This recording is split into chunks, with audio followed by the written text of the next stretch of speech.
Global health spending accounts for 10% of the world's GDP. Over the next decade, with life expectancy and chronic disease on the rise, annual expenditure will likely exceed $10 trillion. This price tag comes with an alarming degree of inefficiency, with several hundred billions of dollars per year considered waste. Throughout history, inefficiency has been the birthplace for disruption across every sector.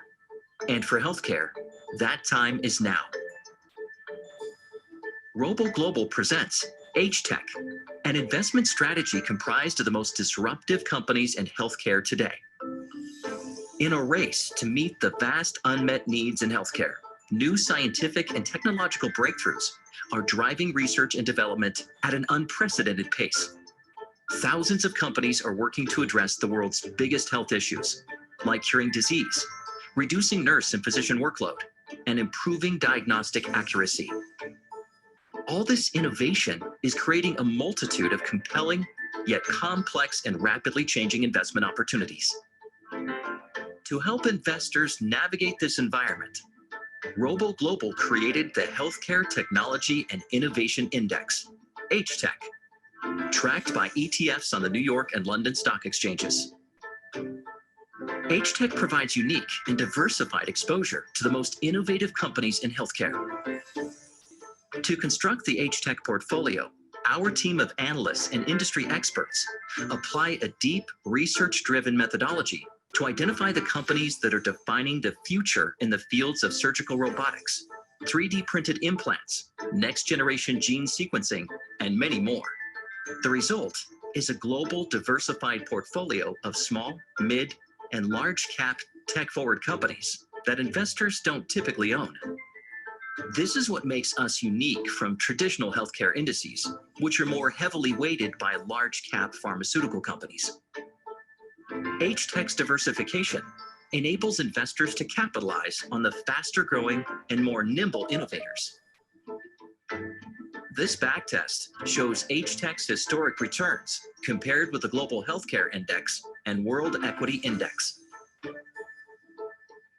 Healthcare's technology revolution is now. Invest in innovation. Invest in H-Tech.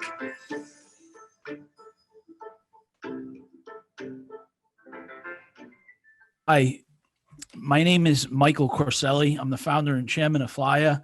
I want to welcome everyone to today's webcast, which will be hosted by Robo Global.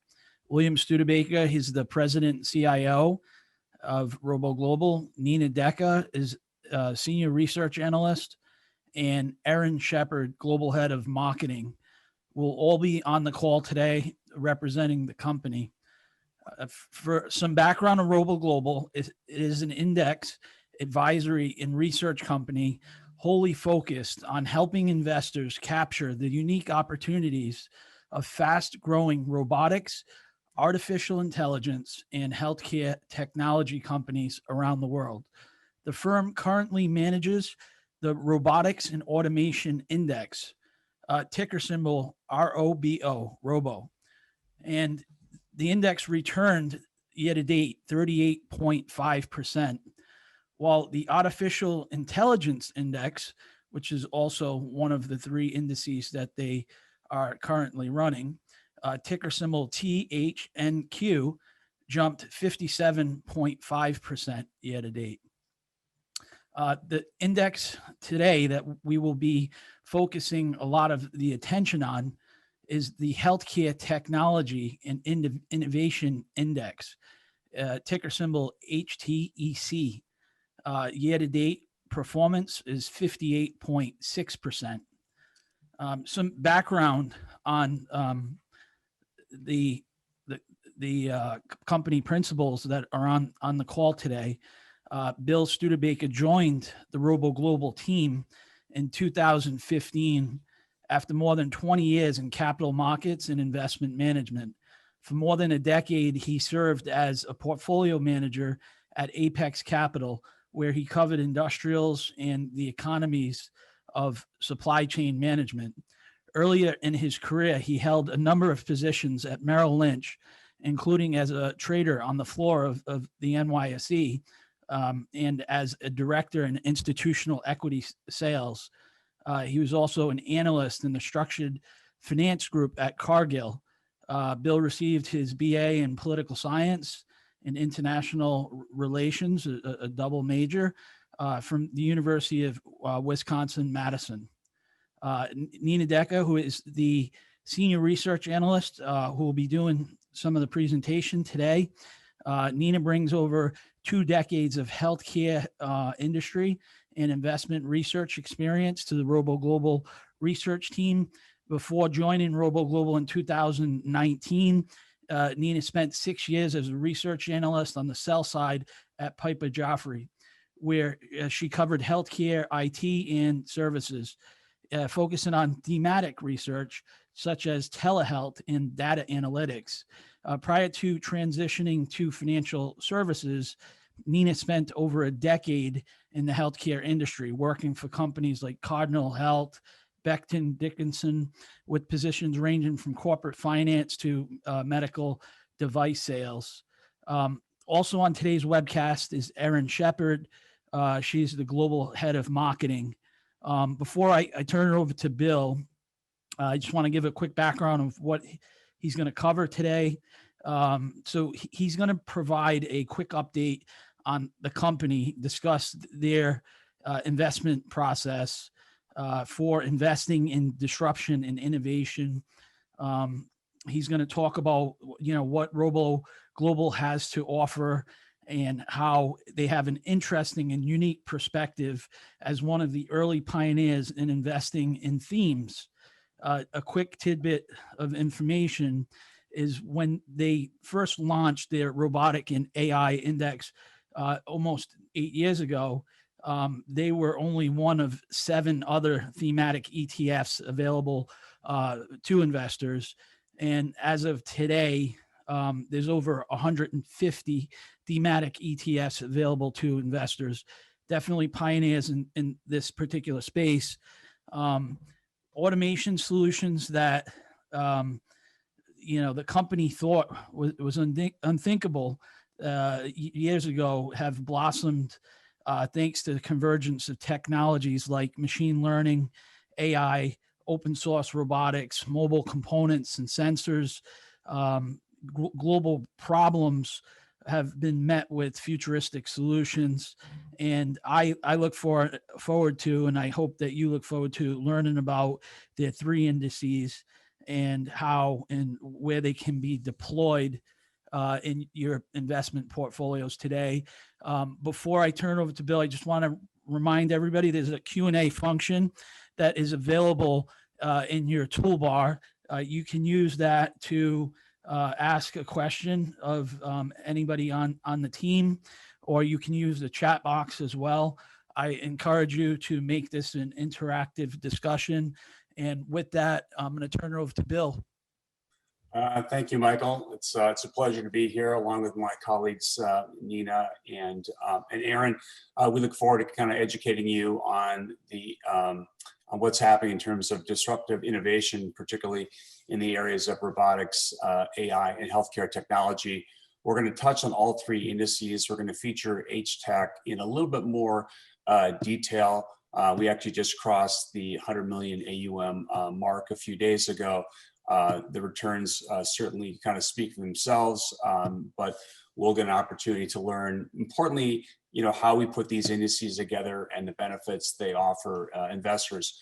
Before we jump into the 3 investment strategies, as Michael had commented, I just kind of want to reiterate that Robo Global is an index advisory and research company focusing on helping investors capture the growth and innovation in robotics, AI, and healthcare innovation globally. And it was almost 8 years ago, we created the first index that tracks the value chain in robotics and AI, on really our belief that we are on the cusp of ubiquitous automation. And certainly the coronavirus didn't stop this, rather it's accelerated the adoption. So the fun thing here is that we're in a transition to an asset-light economy in areas such as data and algorithms versus plant, property, equipment. And we believe that the most important general purpose technology of our era is robotics and AI, particularly machine learning. And robotics and AI are now on center stage, and we think they need to be on center stage as it relates to getting these in investor portfolios. When you think about innovation, it says this slide comments is the moment between stagnation and progress. And right now, we're on the cusp of some of the most amazing innovation in the history of humanity. It's really a sort of convergence of computing and costs of computing, right? Our computing power is essentially doubling every 18 months. The cost of computing is plummeted. It's now risen to an array of use cases that a few years ago was only Elon Musk science fiction. So disruption now really describes a process where a smaller company with fewer resources is able to successfully challenge an incumbent business. And when the mainstream customers start adopting, the entrance offering and volumes, disruption has occurred. And this is now happening faster than it's ever happened in history. So we as consumers and investors have to adopt an exponential mindset versus how we previously thought about looking at things, which was very linear. Moving on to why we created Robo. Robo, again, is focused on the future and focused on disruption. And historically, investing in disruption has been very difficult because of how it was categorized by Wall Street and by investors in terms of, kind of where it was positioned. A lot of these technologies have been and still are very misunderstood by investors. In some cases, viewed as risky, when in many cases, they're certainly not. We can talk about that in more detail. But in a world where passive ETFs, like the index funds that track the S&P, kind of stick to the Warren Buffett ethos, so you can't beat the market. Well, we've proven that, well, maybe you actually can. And as of today, as Michael talked about, we've had pretty disruptive returns in all three of the indices versus, in the S&P that's up around 19%, we've put up double or triple the performance versus the S&P or even that of ACWI. And disruption innovation, we can definitely believe adds alpha to your portfolio. But for many to invest in it, it's been a challenge on how these strategies, again, are categorized and how they're allocated to.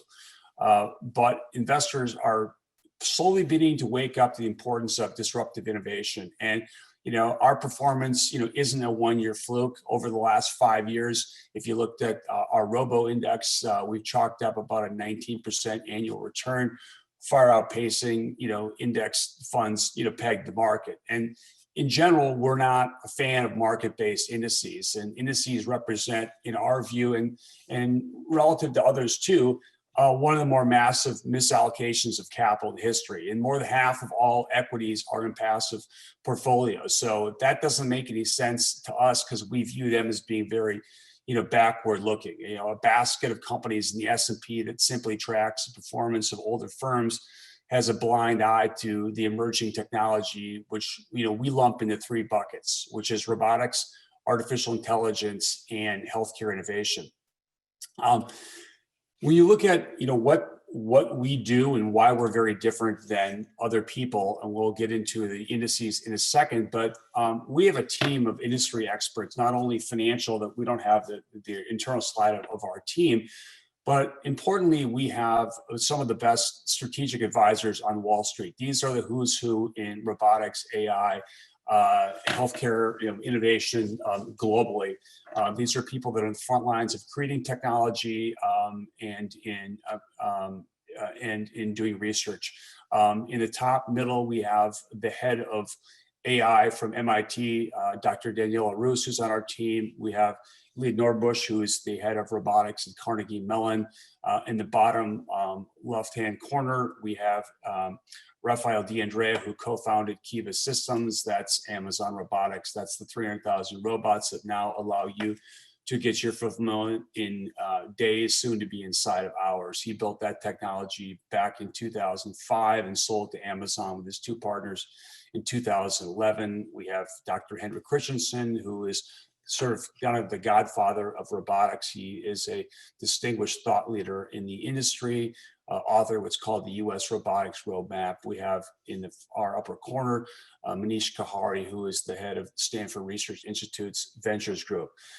These people give us a very distinguished view on where technologies are going and how they're being implemented. And so as we interface with our rebalancing, quarterly, they provide material insight into the technologies and where the world's going.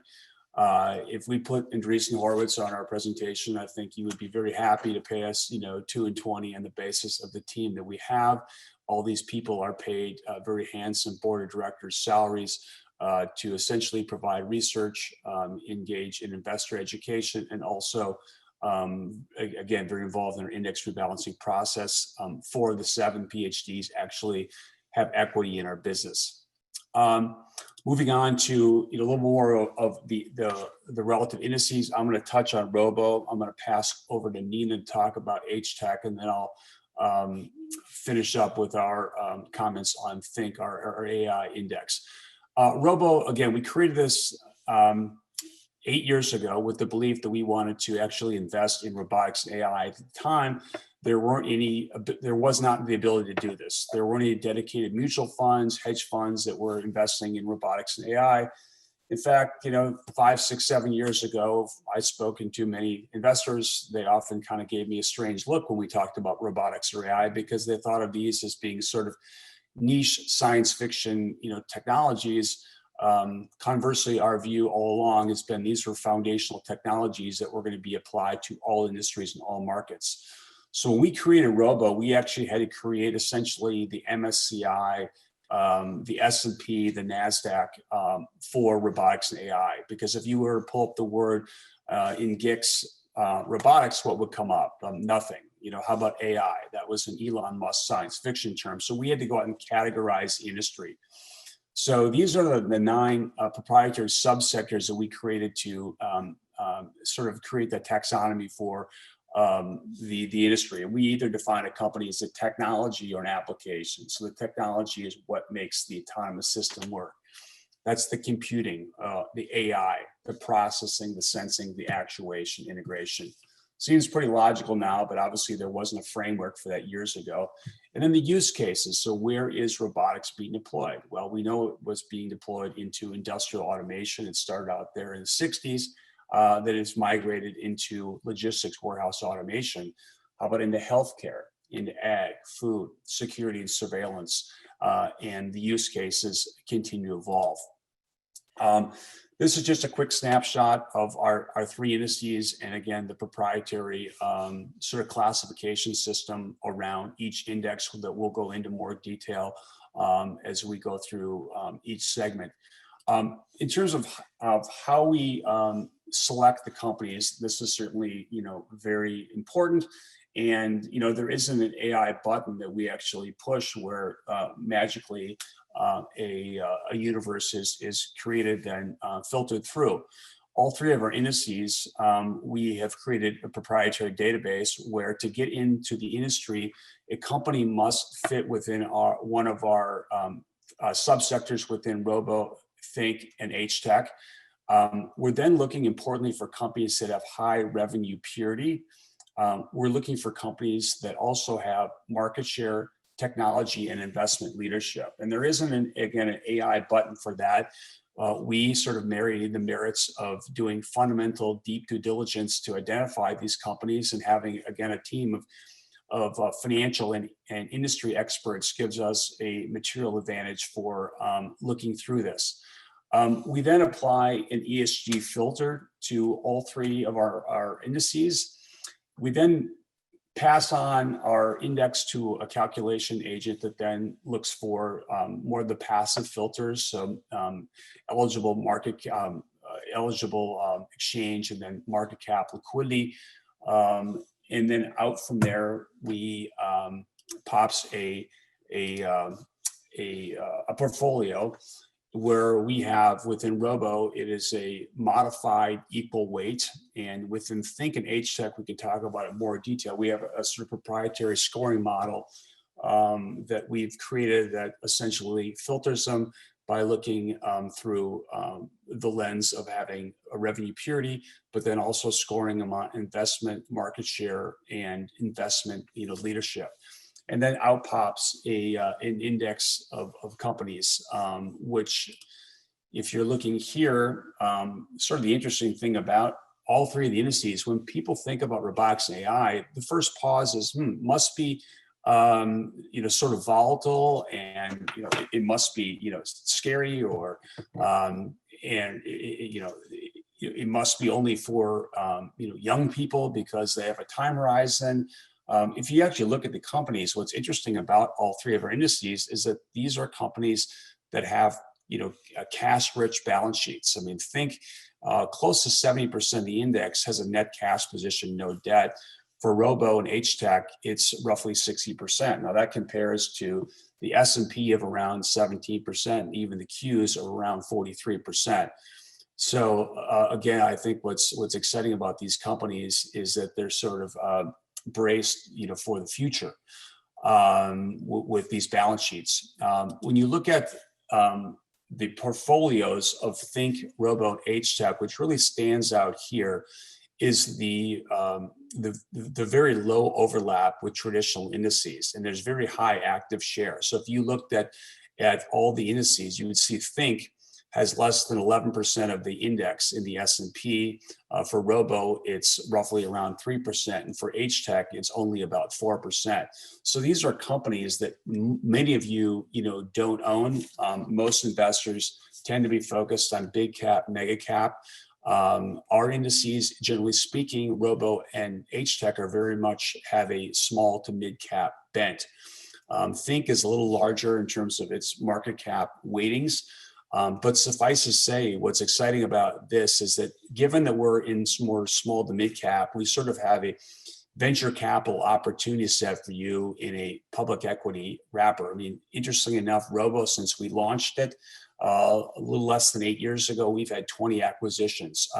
There's actually 2 pending acquisitions now. Holosis, which is a Chinese company, kind of a mini Rockwell Automation, that has a non-binding offer to go private from a consortium, and Baxter now has made a proposition to acquire Omnicell. They are a sort of a clinical workflow automation provider. HTech has had 5 acquisitions since we launched, and Think 4. And in fact, there's been upwards of 250 acquisitions year to date in our 3 indices. So there is a lot of activity going on. Quickly shifting to Robo, then I'll pass to Nina. Robo is our sort of flagship, exposure. We again created this a little over 8 years ago with the belief that we were on the cusp of ubiquitous automation. And when you look at the sort of robotics, growth curve looking out into the 2030s, 2040s, McKinsey actually put a study out, or maybe it was PricewaterhouseCoopers, that looked at the sort of how much value robotics and AI is expected to add to the global economy, and they gave a estimate of $16 trillion by 2035ish. So these are not technologies that are just scratching the surface with innovation. They are creating business models and new business models virtually overnight. You can see the performance of Robo since 2016, obviously far outpacing global indices. We think that as we look at the penetration rates of robotics, we're not even in the first inning of the baseball game. The players are in their locker room getting their clothes on, with the exception of in industrial automation, principally auto, about 40% penetrated. Virtually all industries, we're talking about nascent levels of penetration. These are, again, a little bit redundant here on the 12 subsectors that we sort of focused on. Again, we either define a company within Robo as a technology or an application. So the green are the concentric circles of what makes an autonomous system work. And then the blues are the applications of where robotics and AI are being deployed. When you look at the portfolio, A little bit backward looking in terms of performance in the third quarter, because that seems like it's ancient history, but it gives you a little bit of sense for where the returns have come from in the relative subsectors. Again, our weightings are roughly 50-50 between applications and technologies. Logistics automation, you can see here, has 11% weighting. That is one of our best performing subsectors since we launched 8 years ago. It's probably up in excess of 300%. I guess with that, why don't we— Hey, Bill. Yep. Before we jump into HTech, we just had a quick question from the audience about how we reconstitute and rebalance the indices and our approach to including China A shares. Okay, so that's obviously an important question. As we've created Robo, HTech, and Think, we recognize that investors want to get from point A to point B in as least turbulent airspace as possible. Investors love the upside. They obviously don't like the downside. So what we try to do is we're not taking big concentrated bets. As kind of commented before, we have within Robo, we're modified equal weight. We only have 2 position weights. For pure play companies, we have essentially a 2% weight, and for emerging technologies, a 1% weight. And what we do for all 3 of our indices is we rebalance, quarterly to smooth out the ride. I think the other question was on the A shares. I mean, we certainly view China as having significant technology and innovation. It's been hard to invest in China. We certainly know that there are a lot of amazing pure play companies, and we have a slow inclusion rate to begin to incorporate more Chinese companies. We have roughly around 2% of the portfolio that's exposed directly into China through A shares. If you were to look at Robo in terms of its revenue participation into China, it's probably in the neighborhood of around 15%. But clearly, China and Asia are an important area to capture. So if you want to invest in robotics, AI, and healthcare technology, this is not just happening in North America. It's essential that you have global exposure, which we do in all 3 of our indices. I guess with that, I look forward to passing it to Nina. Nina is going to give us an update on HTech. HTech is, or healthcare is definitely in the fast lane because of healthcare. Technology is accelerating and the adoption is, and Nina will give us an update. Great, thanks, Bill. So with healthcare, why don't we just start a little bit with sort of the landscape and what's going on and the broader unmet need. We face a lot of challenges that we have high conviction are going to drive the next decade of growth for a lot of healthcare companies and also create, accordingly, a lot of new investment opportunities. With the aging population, in the next 10 years, 1 in 5 people are going to be over the age of 65 as the baby boomers continue to hit retirement age. The number of people 85 and older is going to double by 2040. And that population tends to utilize more healthcare services and living longer. They're just going to need more care, more healthcare attention. And then we've got a shortage of skilled workers. We're expecting to be short 50,000 physicians in the next 10 years in the US alone. And then we're also going to be short nurses. Today, over half the nurses in the field are over the age of 50. And of the new nurses that graduate who become actual nurses on the floors in hospitals, they tend to only work on the floors for about 2 years before they leave their positions and go on to do something else. So not enough people coming into either profession. And so when people talk about like, oh, robots, automation, it's going to take jobs, this is an area where we need to automate. We need robotics. We need AI because there aren't going to be enough people to service all the people that are going to need their help in the next 10 to 20 to 30 years. Medical error is another big challenge we have. medical error is the third leading cause of death in the United States right now. And it's due to a lot of things. There's not enough people, shortage of skilled workers, and there's too many people doing things when it could be automated and more precise. So we have a huge opportunity to address that. And then legacy IT. In the last decade, we've basically undergone massive adoption of new electronic health record software. The good news is we're no longer on paper charts. The sort of opportunity for growth and development now is that most of what was spent, about $35 billion that was spent on new electronic health record software, was spent on disparate systems. So imagine everybody went out in the last 10 years and bought AOL for their desktop or is using some on-premise solution.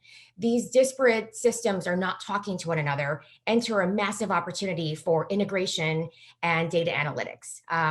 So lots of challenges here that we have to deal with, and they're not going away anytime soon unless we innovate. So if you look at where healthcare sits in the sort of adoption of digitization, healthcare is slower. It's been stagnant. Like I said, it's only been in the last 10 years that we've migrated from paper charts to even the computer. And even then, we're on-premise systems largely. So we still have a way to go to migrate healthcare to the cloud and toward broader integration. So tons of upside opportunity, which is why in the last decade, we've seen an explosion in VC funding toward data analytics, AI in the healthcare arena. So where are we going? Okay, so on the left, we're talking about the future of healthcare. So we've got digitization, and then how are we going to get there? What are the key drivers on the right? We're going to get through software-enabled devices and services. So interestingly, now that our medical records are on a computer, we can start to overlay systems and connect them all. So you can connect an IV pump or even a bed to an electronic health record system, and then set up alarm systems to let you know if a patient who is at risk of falling gets out of bed, then the nurse can come.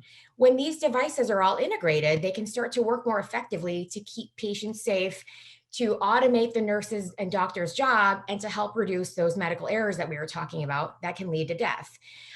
Decentralization. So remember I talked earlier about how people 85 and older the number of them are gonna double in the next 20 years. There is a disproportionate number of people in the elderly population that live in rural communities. So not only do we not have enough physicians and nurses to go around, but the people who need the most attention are living in places that are far away from where the majority of nurses and doctors live. So what's going to drive the growth there and the investment opportunity? Virtual care, network advancement, ways to reach people without physically being in the same room with them. Precision medicine.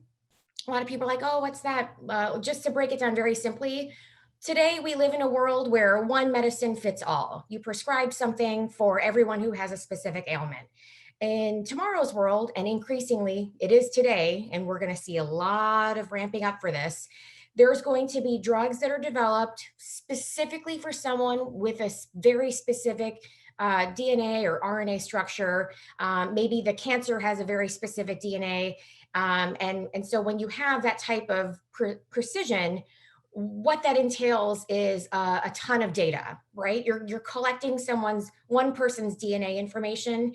There's a lot of information there. Well, if you collect a whole population's DNA information, that's still a lot. And how do you analyze that? And how do you say, okay, you know what? We did an analysis and we found that people over the age of 60 who have this demographic and this ancestry and this specific gene are at higher risk of this type of cancer. You can't do that unless you integrate software systems and analyze whole populations of data. And then with that information, you can start to put together what drugs might be able to treat those very specific needs. And so we're going to need more innovation in therapeutics. We're going to need robotics and AI to help do that. And guess what? It's here today. We're in early days, and there's companies that already have this type of technology. Companies like Selectus, based in Europe, which is a H Tech member, a company called Fulgent, using AI in everything that they do. Moderna, the reason why Moderna was able to get a vaccine into the clinical trials for coronavirus so quickly is because they have over a decade of experience of using AI through every process that they do to sift through all that data and very quickly come up with a formula of what might work. And from what we're seeing so far, it does tend to work. And these companies are doing well, and their stocks are reacting accordingly. And so we want to make sure that our investment in our ETF contains these types of investment opportunities. And the last huge major shift that we expect in healthcare is prevention. How can we get ahead of disease before it happens and minimize downstream costs and death? We can do that through predictive analytics and focusing more on well care versus today, which is sick care, really. So that's all going to require just more ability to use data. When I talked about those disparate EHR, electronic health record systems, they're not really doing us a lot of work right now because they're like electronic file cabinets, right? You can pull up one person's chart, but when you can analyze 300 people's chart all at once, like a whole physician practice, you can then say, okay, give me a list of all the patients who are women over the age of 45 that haven't been in for a mammogram. And then you could set up a program and actually reach out to those people and start to get more early screening to help reduce the risk of downstream diseases like breast cancer. Same with things like primary care. If you can spot things ahead of time, if people go to their annual doctor visit just for routine screening, you could potentially stop later on from them suffering from bigger things like heart disease, depression, anxiety, which do tend to compile. When you have one, people often wind up with more than one down the road. And so we can do all this. And there's companies today that are, like a company called One Medical in the H Tech Index is utilizing AI to analyze its whole population and do exactly what I just described and say, okay, this population is at risk of some of these diseases. Let's do a little outreach, get them in and see what we can do to intervene to keep them healthy for a longer period of time. So we're seeing early days of adoption of this type of healthcare shift. And everything you see on the right side of this chart here is, it represents a massive investment opportunity. And so how do you invest in this? Okay, so what we did at Robo Global is we took everything on the right here, we sliced and diced it into a portfolio. We call it H Tech, the Healthcare Technology and Innovation Index. And as Bill mentioned, the way we think about things is in terms of subsectors. So the things that I just described to you fall into one of these 9 categories, like genomics for early cancer detection, precision medicine for those very specific types of drugs that only are meant to service people directly to solve that one illness, with all the data analytics that we talked about. How about this? Virtual care is expected to underlie every facet of healthcare in the next 5 to 10 years. Okay, what's that? Well, remember this from like 2015, 2016? My guess is probably not, because only 4 years ago, 4% of the people had ever even tried telemedicine. We ran a survey, and the number of consumers who had adopted telemedicine, these are doctor-patient visits using the phone or video, was almost non-existent. Nobody knew what it was. Fast forward to April of this year, and more than half of consumers had tried telemedicine at least once. Okay, so what we saw is a massive tipping point. The pandemic accelerated adoption for telemedicine services. Imagine if this growth curve just continued to grow and ramp up slowly, which was on its way to do so. What we have instead is the pandemic accelerated adoption of this type of service by 4 to 5 years, pulled it forward. Now, that's just the beginning. Telemedicine is only one small part of virtual care. It's the doctor-patient visit for when you have a sinus infection, or you need your prescription refilled on your inhaler. Okay, but what we're talking about when we talk about virtual care is not just getting a random doctor on the phone for this one Z-Pak prescription. It's getting your own doctor on the phone for your 6 diabetes visits per year, or your physical therapist, because you can't actually get to a physical therapy. So you're doing the movements at home, and you can do it through a video chat and save yourself the trip. What about all people who live in rural places who can't get in front of a doctor or a nurse? Virtual care is going to help reach more people in the far corners of the world. And we're only in very early days with that. Companies like Ping An in the H-Tech portfolio, Teladoc, are very well positioned. One of the largest digital health acquisitions this year was Teladoc's acquisition of Livongo. This is further enabling virtual care. So Teladoc, one of the world market leaders in these doctor-patient visits, can do so much more. When we talk about those chronic illness visits, like the 6 visits a year with your own diabetes doctor, or the 12 plus visits a year with your therapist, that's not just getting some random doctor on the phone. That's an actual visit with your own doctor. All of that requires an additional layer of data infrastructure and a very sophisticated level of connectivity that has to be medically approved, HIPAA compliant. You can't just do things like that with Zoom. That's really hard to do. You want it to be connected to the patient's health records, and you want it to be able to talk to other systems. So Teladoc is very well positioned to do that. And we're not just talking about doctor-patient, we're talking about doctor-to-doctor consults. We're talking about device to doctor, device to patient, and even device to device. So we have a world of connectivity that has yet to happen, and we're in very early days here. So stay tuned, because we're expecting virtual care to be something that the same way you don't just internet shop anymore, you just shop. That's going to be healthcare on the internet, and it's just going to be a normal thing. And we're not quite there yet, but stay tuned. Another really interesting area is early cancer detection, right? So like less than a third of all patients are diagnosed with cancer in their earlier stages, stage 1, stage 2. But if they were diagnosed earlier, an estimated 100,000 lives a year could be saved in the US alone. That's when you think about the upcoming holidays, like think about the number of people that could be sitting at the table. Well, maybe after the pandemic, but this is impactful. This is very meaningful. When people talk about like, oh, is this really going to be a thing in healthcare? Is there really more upside with innovation? Yes. We have to do this. If there is a way to save 100,000 lives a year, and the innovation is here, people are going to invest in it. And so we're seeing that accordingly with some of the performance of the stocks that participate in these areas.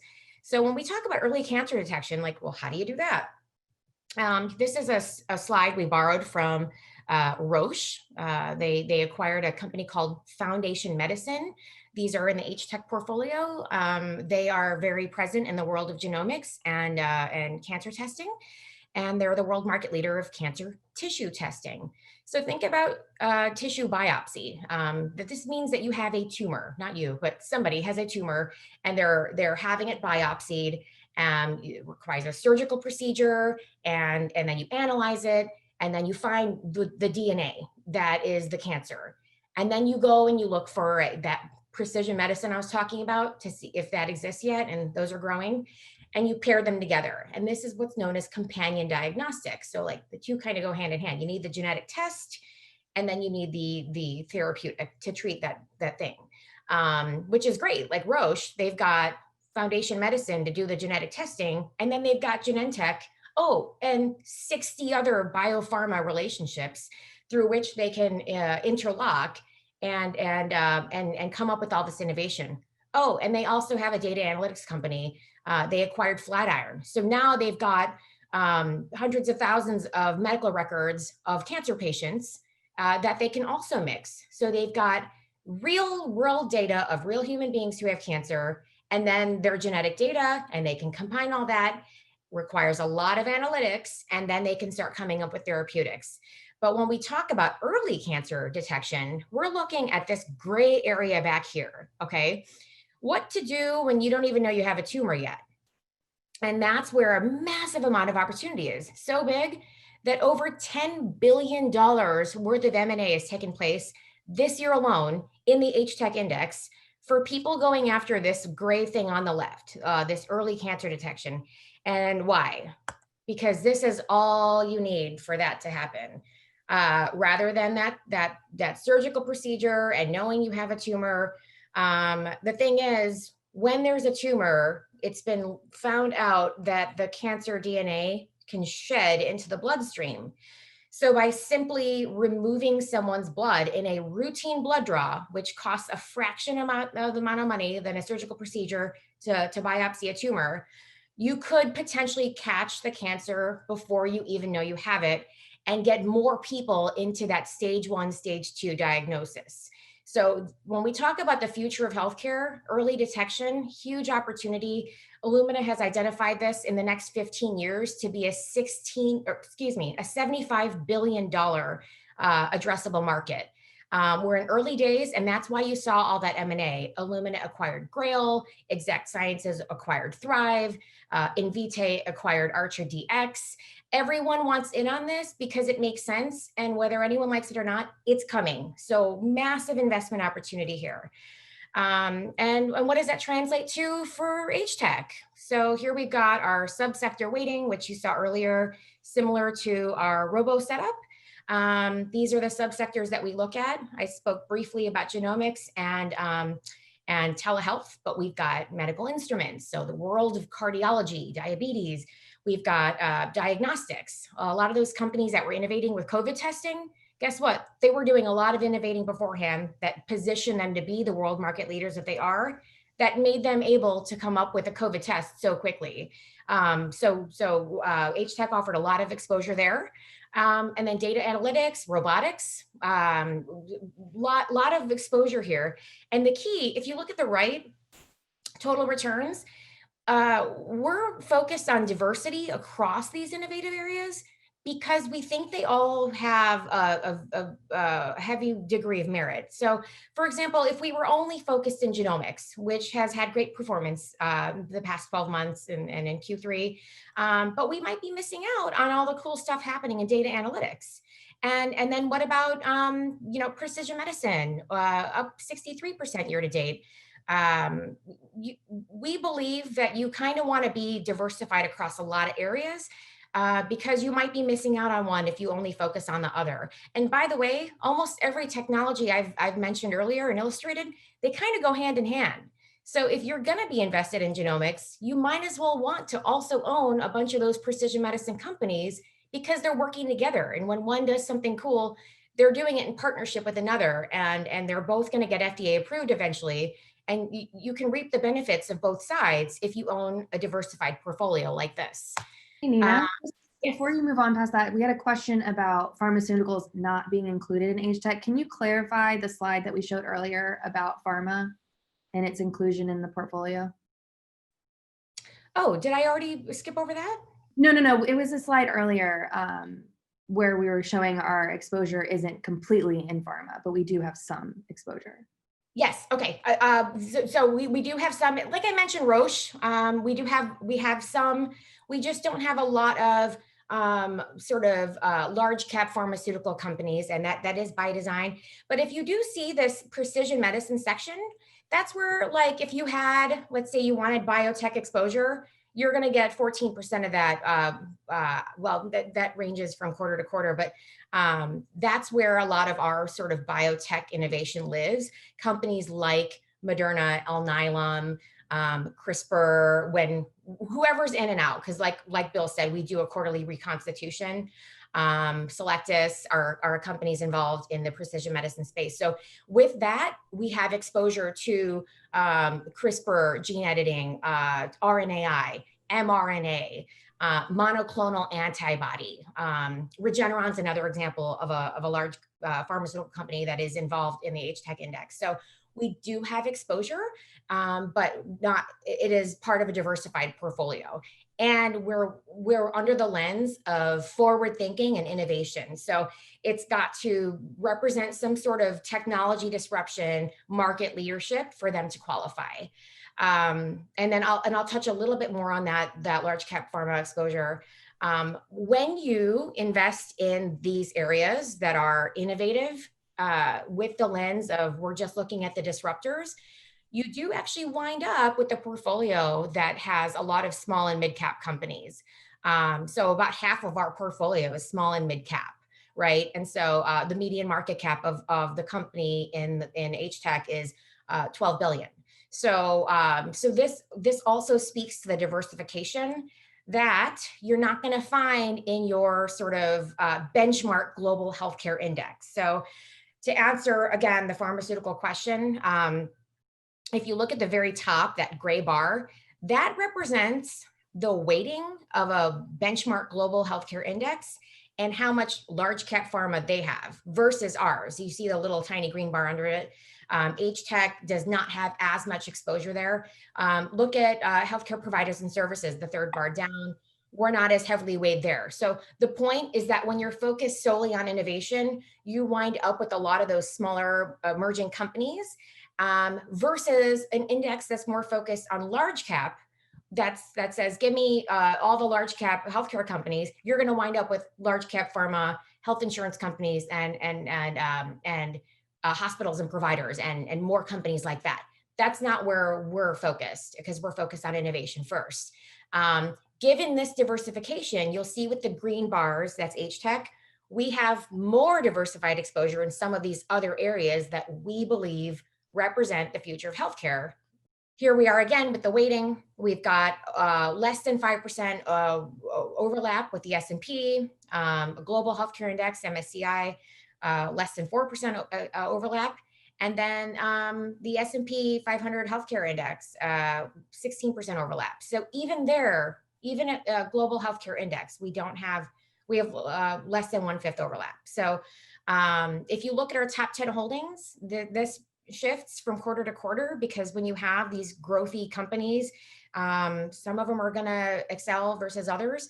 But at the end of the day, using our modified equal weighting structure, this is kind of exciting for people who are a little concerned about risk, because when you own a portfolio of some like really innovative companies, it comes with a bunch of risk.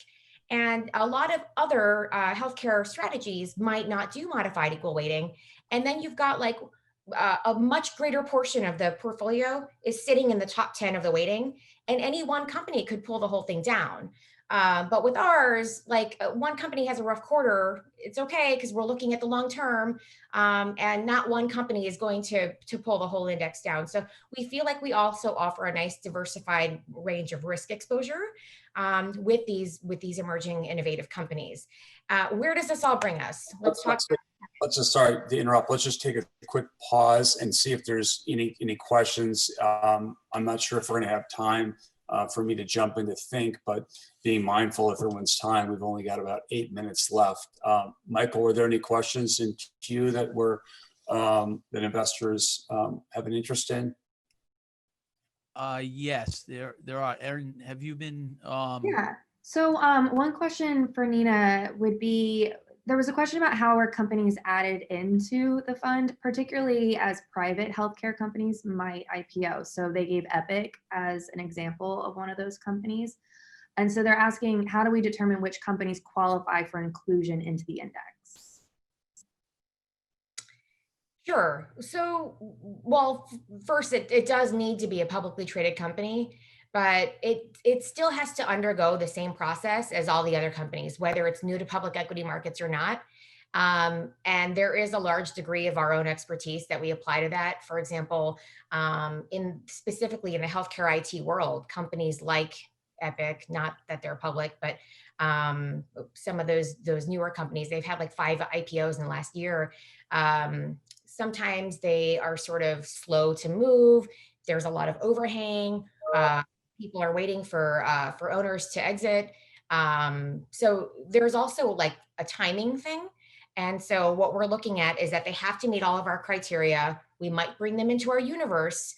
And then once they qualify from a scoring perspective, they'll get in. So we use a similar methodology across our other indices.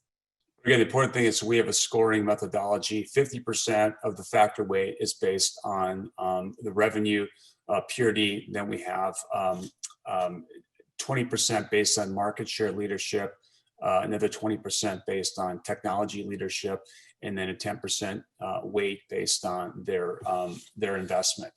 And so then we have a proprietary ranking system that we do quarterly. So, Bill, one of the questions we got was about consumer robotics, going back to the Robo discussion, and around the fact that they're only 1% of our investments currently are in that area, and what our forecast is for this segment on a 5-year horizon. So the only company that we have that under the consumer umbrella is iRobot.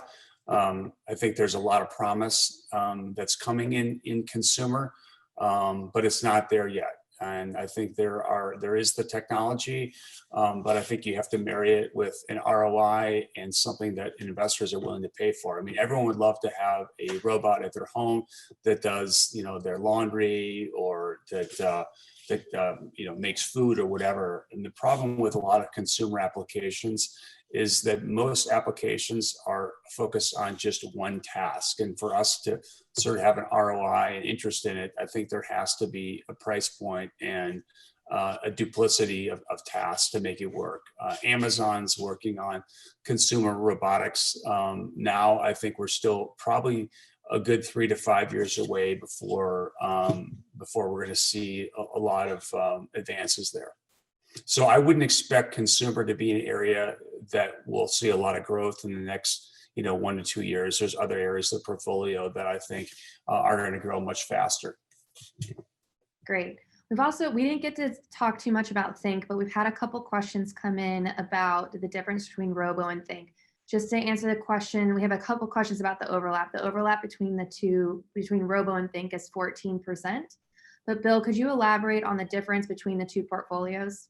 Yeah, I guess what Think is the essence of what we're trying to do is that it's capturing the enablers, developers, and companies that are leveraging AI to go after massive revenue opportunities. And really, we think of this as being more of a pure play as it relates just to artificial intelligence. And kind of similar to HTech, we have a scoring methodology where 50% of our weighting is based on the company's revenue exposure. So again, companies with high revenue purity. And then we're looking for companies that actually have large investment exposure into AI, such that it's going to show up becoming a bigger driver of their revenue mix, and or it's going to be a bigger enabler of their business. So we actually have a 30% scoring factor weight to that. And then we have 10% for market share and technology leadership. And if we were to go to the Think slides, if you were to go to defining the universe of AI, if you could go to that, Nina, we either define a company here as an infrastructure or application services. And infrastructure really, are kind of best of breed companies that are building AI and platform solutions. So that's the green concentric, circles, right? That's the cloud providers, the cognitive computing, network security, data analytics. And then, where is it being deployed to, the applications into, healthcare, as we've talked about, into business process automation, consulting services, consumer e-commerce, factory automation. So that's kind of how we've defined. Again, we're investing across the value chain, in artificial intelligence. So this is very different from a lot of exposures that are out there. Most people, when they again want to invest in AI, to think of the only way to invest here is kind of in the FANG companies. The FANG companies, have been in a great area to invest in. And they arguably are using these technologies, better than anyone to enable their business. They're really not generating significant revenue from these technologies yet. Great. Can you also address how we view the use of AI and machine learning in regards to evaluating and selecting the investment opportunities within our funds? Well, we actually don't. There isn't really an AI button that we can use that Nina and I and our team that we can go to the beach. Unfortunately, there is still a lot of this requires deep fundamental analysis. And it's again why we have a team of industry experts as well as financial experts that essentially comb through the world to find the companies that we think are best in breed, best in class. We're not trying to throw paint against the wall for a company that might have a technology that should work. We do have a strong lens towards finding technologies that are relevant, but also business models that can be commercialized. And so there's a lot of work that goes into, identifying all these companies. And it's very important to recognize that this is not just happening in the United States, it's happening globally. So again, our focus is on identifying companies globally. Great. We have one more question for Nina around the expansion of this healthcare innovation into more of the emerging countries around the world. Do you have any thoughts on that? Yeah, definitely. So hands down, the future of healthcare is a global initiative. And I think we saw a phenomenal illustration this year with the number of collaborations that exceeded national borders in looking for a coronavirus vaccine, in the distribution of testing. There were countries that were recovering faster from the coronavirus and were able to get people back into the factory sooner than other countries. And they were shipping their tests to the countries who couldn't get them otherwise. That's just one example. But when we think about broader, when I talked earlier about reach and virtual care, that aim offers a global promise. So like we have exposure, about a fifth of the portfolio are non-US based companies. 80% are roughly based in the US, and that's just because that's where a lot of the innovation, the startups are, but their revenue stream is quite global. So when you look at take telerobotic surgery, for example, there have already been at least 5 telerobotic surgical procedures that have taken place from 20 miles away, where the surgeon was 20 miles away from the patient. And these all took place in India. So the innovation is happening globally. And that was with a company called Corindus that is owned by Siemens Healthineers, which is based in Europe. Corindus is based in the US. Another great eye implant company called Star Surgical that can essentially make you have perfect vision. They are based in the US, yet they launched first in China. And they're growing leaps and bounds in China and Europe. They're not even FDA approved yet in the United States. So absolutely global opportunity. And the companies in our universe are already leveraging those growth opportunities as we speak. And then one other key thing to notice is that from a genomic standpoint, you can't just look at one population when you're analyzing data to look for rare diseases. There might be 7 people that we know of that have the disease, but 300 people, and they're all over the world. So you've got to be able to look from a global lens and use data analytics that crosses national borders in order to really be able to innovate. Well, and just to add to this, as Nina kind of articulated before, I mean, healthcare is a global issue. I mean, we spend $9 trillion globally on healthcare, which we don't call healthcare, we call sick care. We're going to a world of prediction, prevention, and individualizing medicine. So essentially what we're doing is we're adding more ubiquity in terms of coverage. We're having embracing a world where we have, healthier, longer lives. And so there is not an area within healthcare that can't be optimized to improve productivity and essentially enable growth. So this is a pretty exciting area. Michael, I guess we're up to the end. For those that need to go, we certainly respect that. Nina and I are happy to stick around longer if there's other questions in the queue. So I believe we got to a lot of the questions. Erin, do you have any questions that you would like to go over?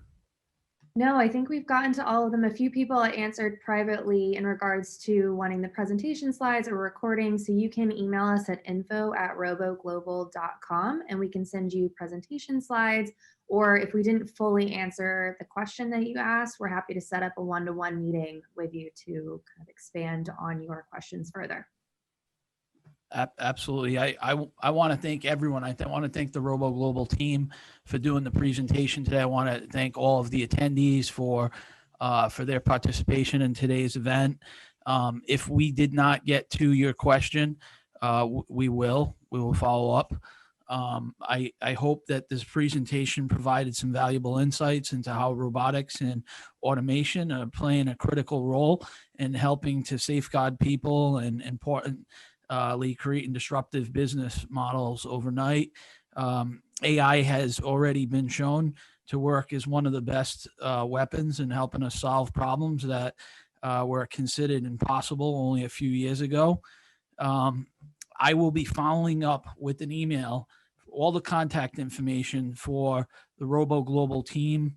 If you have any questions and any information that you need, you can always follow up with me directly. And again, I'll be sending out another email with a link to the recording of this presentation. With that, this concludes today's webcast. I hope everyone has a great day. Thank you very much for your presentation. Thanks, everybody. Thank you. Thank you. Bye now.